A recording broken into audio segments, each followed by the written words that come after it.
If you've read 1st and 2nd Corinthians, it's pretty wild. Paul is calling out the Corinthian church for all sorts of stuff.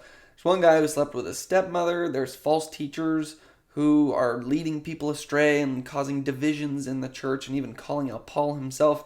And at one point, Paul, I believe, even calls some of these false teachers messengers of Satan. So there are some serious problems going on here. But amidst Paul correcting them for their bad behavior, he ends with a unifying message. He starts it off by saying, rejoice.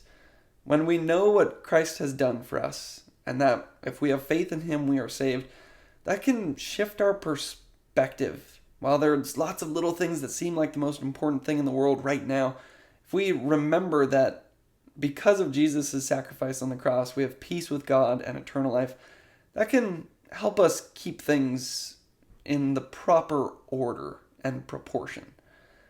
Then Paul goes on to say, aim for restoration, comfort one another, agree with one another, live in peace, and the God of love and peace will be with you. So that first part is he says, aim for restoration. While there's broken relationships and there's all sorts of reasons for that, he's saying we should aim to mend those relationships. He says, comfort one another.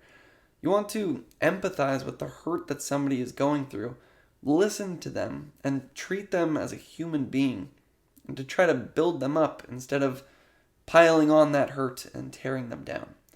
He then says to agree with one another, which is interesting because it seems that there's lots of disagreements going on, but he's saying as Christians, we need to remember that our goal is to bring God glory, and if we're trapped in all these petty little arguments, we're not doing that, we're distracted.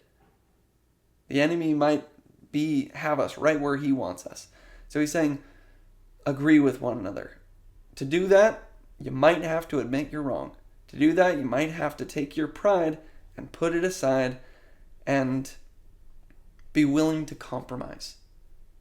As long as it's compromising in a way that seems in alignment with God and his word, that is a good compromise if it means unity amongst brothers. And then finally he says, live in peace. So while there's lots of conflict going around, he says the aim is for peace. And now this seems like a checklist of things that we have to do as Christians. And that's not what this is supposed to be, because we can't do that. That's the message of the Bible. However, that last line sums it up perfectly. He says, and the God of love and peace will be with you. It's his spirit that works through us that makes restoration, peace, and love possible.